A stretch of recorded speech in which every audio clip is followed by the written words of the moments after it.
President Obama has declared cyber war, and it's a war unlike anything any president has fought before. A war so big, it wasn't one of the most prominent themes in his State of the Union address. We know foreign countries and companies swipe our corporate secrets. Now our enemies are also seeking the ability to sabotage our power grid, our financial institutions, our air traffic control systems. We cannot look back years from now and wonder why we did nothing in the face of real threats to our security and our economy. So the president is doing something. Just before delivering the State of the Union speech, he signed an executive order to bolster cybersecurity. The order calls for government agencies and private companies to share information that will help prevent cyber attacks and protect the nation's critical infrastructure from the power grid to air traffic control. But even the president said the order is not enough and called on Congress to pass more comprehensive legislation.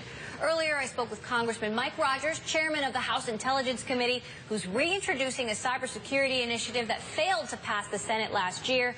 I asked him how much impact he thinks the president's order is actually going to have, considering that the regulations being proposed are voluntary. Take a listen. This is a good down payment on where we need to go with the executive order. Both the president said last night we need a legislation in order to fix the information sharing piece, and even today in their rollout, the director of the National Security Agency said, hey, we need an information sharing piece of legislation. So I think we can work in tandem. I think, as I said, good down payment. It's not going to get us to exactly where we need to go. The good news is we are dropping this week a bipartisan bill on cyber sharing that will, I think, complement the executive order moving forward. So we're all going to, I think everybody's come to the conclusion we better work together on this very serious problem of cyber attacks, cyber espionage. And so you're essentially reintroducing sweeping cybersecurity legislation that didn't make it through the Senate last year. What makes you think this time it's going to be any different? There are concerns out there about abuse, about invasions of privacy. This is a very narrowly focused bill, and privacy is something we've paid attention to. So, and people get confused. They think, well, this is a government surveillance program. The government is going to watch the internet. That is not what this does at all. I wouldn't support that. And so what this does is the National Security Agency, the CIA, their job is to protect America. So they go overseas, try to find out what bad guys and adversaries are doing when it comes to cyber warfare, and they bring that back and protect government networks. Well, my argument is if the government is protected, that's great, but 95% of all networks in America are private. How do we empower the private sector to protect themselves? So it shares that in a classified way, shares that information, said here is the malicious source code, here's what's coming at you. Make your system, adjust your system to stop that particular nasty, malicious code from getting into your networks or getting downstream into someone else's networks. That's really what this bill does.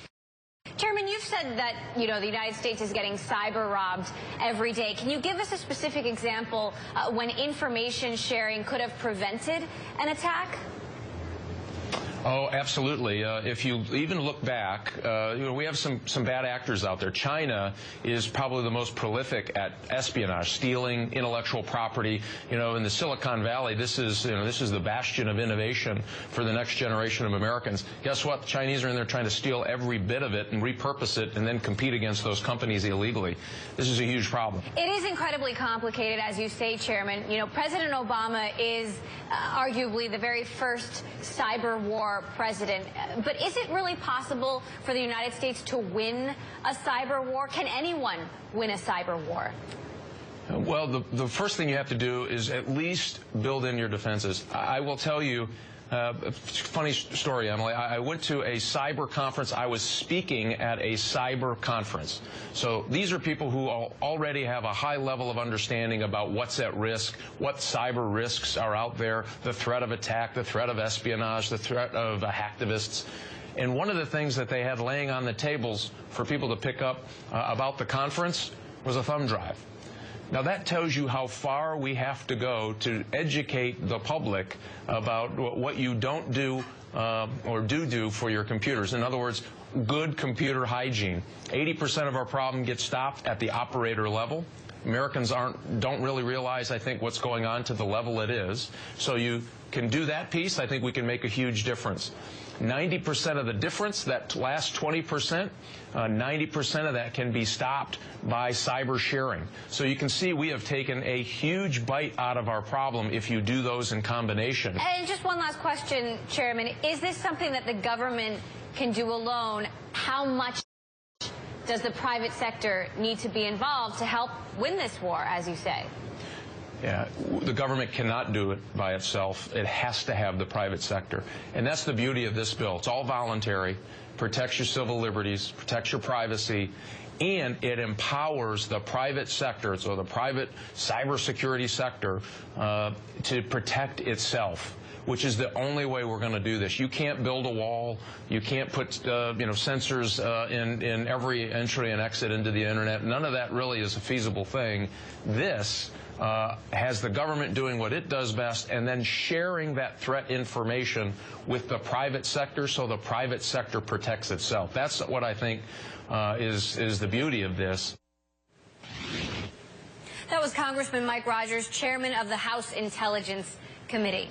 Of course, there is an industry built around cybersecurity with numerous firms, both public and private. How does President Obama's executive order and this potential legislation impact those companies? Our editor-at-large, Corey Johnson, has been looking into that. And, Corey, we see a government reaction to cybercrime here. What kinds of businesses would actually be affected?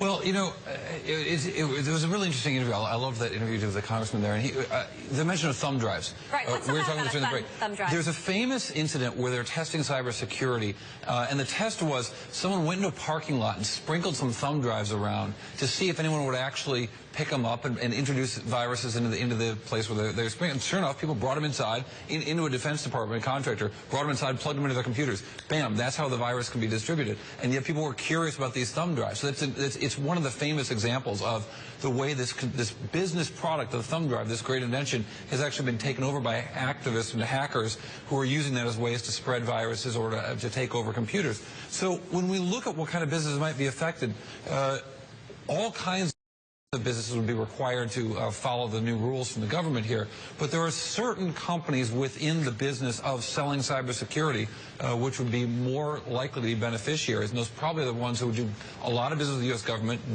and defense contractors in particular. So, tell me more about these companies. Can you talk about the companies in particular? We know there are a lot of public companies out there, and there are a lot of private companies as well. Sure. And one of the easiest things to do is just go through SEC filings, search through 10K filings, and look for companies that have a big percentage of their business with the U.S. government. It's actually easier to find that kind of information than it is to go through government filings and find things. And so Citibank did this this morning or last night, and they listed a couple of companies, SourceFire, Fortinet, Palo Alto Networks, as well as Checkpoint, the Israeli company, Symantec, and WebSense. These are all companies that these guys think have a substantial part of their business with the government. And I went through SourceFire's filings over the last few years and found that their government business, while growing, has just one customer alone of the government has been, in various years, 20%, 19%, 18% of revenue. So a really big chunk of revenues with the U.S. government. So how much change can the president actually expect here? Well, and that's the rub here, is that for all the talk of this is generally a voluntary set of guidelines. It's not something the businesses or the government is going to have to do. A much bigger threat, for example, is sequestration right now. These cross-the-board cuts that will impact all kinds of government business, that'll actually cut spending in cybersecurity. So for all of the speechifying yesterday, when the rubber hits the road and the checks are being written, that's when the budget is really going to decide those things. And if there's sequestration, you can forget about growth in cybersecurity. Well, you know, the optimists, Mike Rogers, they're saying that it's a war that can be won, but, it's certainly a very, very complicated and difficult issue. Corey Johnson, our